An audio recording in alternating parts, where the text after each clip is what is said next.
নির্বাচনের সময় নিয়ে সেনাপ্রধান মতামত দিয়েছেন, বললেন প্রধান উপদেষ্টার প্রেস সচিব।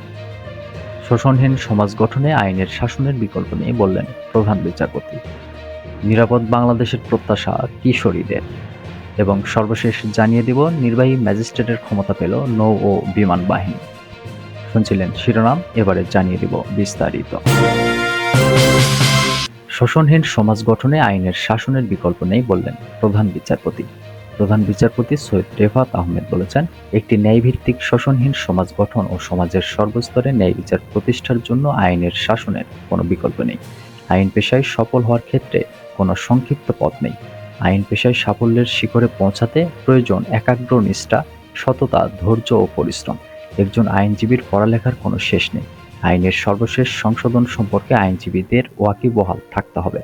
সোমবার রাতে বরিশাল জেলা আইনজীবী সমিতির আয়োজনে অ্যানেক্স ভবন মিলনায়তনে আয়োজিত এক সংবর্ধনা অনুষ্ঠানে প্রধান বিচারপতি সৈয়দ রেফাত আহমেদ এমন মন্তব্য করেন।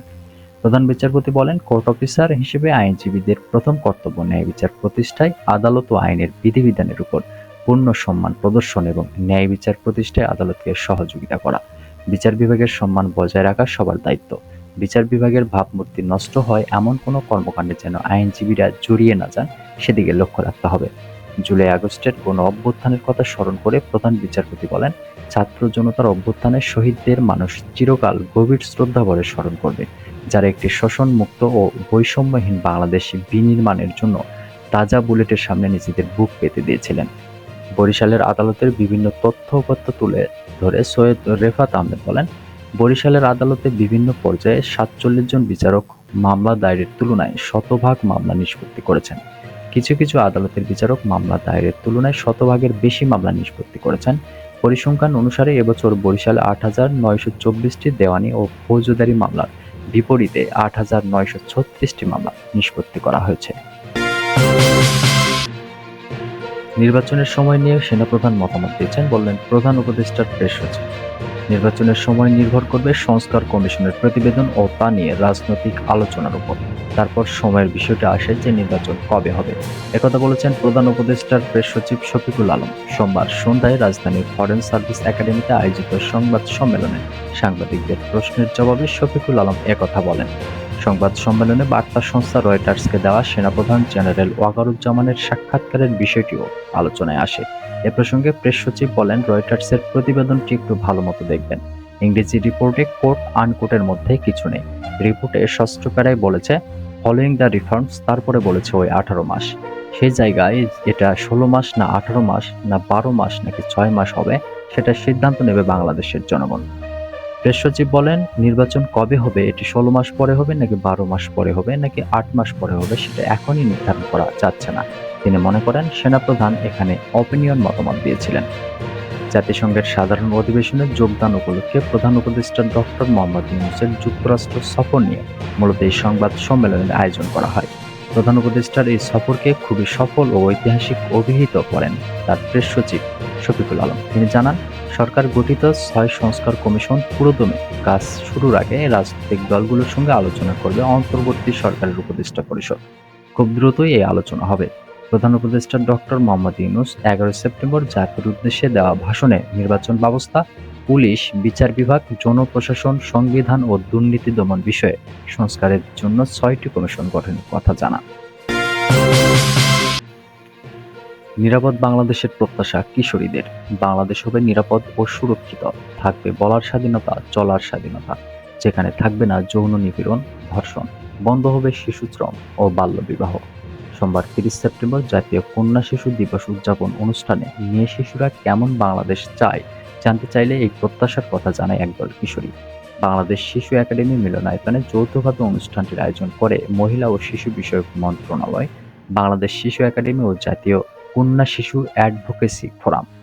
অনুষ্ঠানে জামিলা আক্তার নামের এক কিশোরী বলে, এমন বাংলাদেশ চায় যাতে নিরাপদে চলতে পারি এবং যৌন নিপীড়ন ও ধর্ষণমুক্ত বাংলাদেশ চাই। তার সঙ্গে কণ্ঠ মিলিয়ে শারমিন আক্তার নামের আরেক কিশোরী বলে, ভবিষ্যতের বাংলাদেশ যেন এমন হয় যে আমি স্বাধীনভাবে মত প্রকাশ করতে পারি, সুরক্ষিত থাকি এবং অন্যরা যেন আমার প্রতি সম্মান দেখায়। আর তৃষা, মিম ও জেরিন এই 3 কিশোরীর প্রত্যাশা স্বাধীনভাবে চলতে পারা, চলার পথে বাধা বিপত্তি না থাকা, নির্যাতন, বৈষম্য, শিশু শ্রম ও বাল্যবিবাহ মুক্ত বাংলাদেশ। দশম শ্রেণীতে পড়ার সময় কিভাবে নিজের বাল্যবিবাহ প্রতিরোধ করেছিলেন, অনুষ্ঠানে সেই বর্ণনা দেন মীর নামের একজন কলেজ ছাত্রী। তিনি বলেন, পড়াশোনা চালিয়ে যাওয়ার আকাঙ্ক্ষা থেকেই তিনি বাল্যবিবাহে রাজি হননি। নারী মৈত্রী নামের এই বেসরকারি সংস্থার এক প্রকল্পের সহায়তা নিয়ে তিনি এখন পড়াশোনা করছেন। অনুষ্ঠানে প্রধান অতিথির বক্তব্যে মহিলা ও শিশু বিষয়ক মন্ত্রণালয়ের উপদেষ্টা শারমিন এস মুর্শিদ বলেন, মেয়েরা নির্ভয়ে চলার যে স্বপ্ন দেখছে তা বাস্তবায়ন করতে হবে বড়দের। এই সরকারের প্রথম ও প্রধান লক্ষ্য নির্যাতন কমিয়ে আনা। এ লক্ষ্যে মহিলা ও শিশু বিষয়ক মন্ত্রণালয়, প্রশাসন, পুলিশ, আইনজীবী ও তরুণ যোদ্ধাদের নিয়ে প্রতিটি জেলায় র্যাপিড রেসপন্স টিম গড়ে তুলবে। জুলাই আগস্টের আন্দোলনে শিশু কিশোররা যে সত্য ও সাহস দেখিয়েছে তা অতুলনীয় বলে উল্লেখ করেন উপদেষ্টা শারমিন। তিনি শিশুদের প্রতি অধিকার আদায়ের পাশাপাশি নিজেদের মধ্যে দায়িত্ববোধ তৈরি করারও আহ্বান জানান। সেনাবাহিনীর পরে এবার নির্বাহী ম্যাজিস্ট্রেটের ক্ষমতা পেল নৌ ও বিমান বাহিনী। রাজধানী সহ সারা দেশে বাংলাদেশ সশস্ত্র বাহিনীকে বিশেষ নির্বাহী ম্যাজিস্ট্রেটের ক্ষমতা দিয়েছে সরকার। আগে প্রজ্ঞাপনে কেবল সেনাবাহিনীকে বিশেষ নির্বাহী ম্যাজিস্ট্রেটের ক্ষমতা দিয়ে প্রজ্ঞাপন জারি করা হয়েছিল, সেটি সংশোধন করা হয়েছে।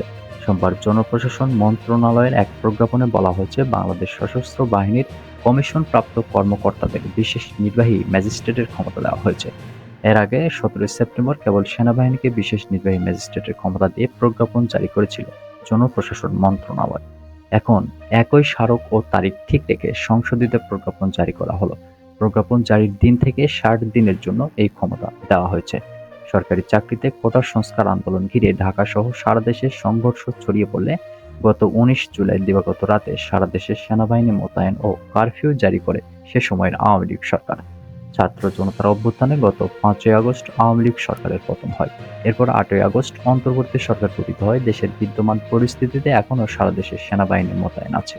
দেশের আইন শৃঙ্খলা পরিস্থিতি নিয়ে নানা আলোচনার মধ্যে সশস্ত্র বাহিনীকে নির্বাহী ম্যাজিস্ট্রেটের ক্ষমতা দিল সরকার।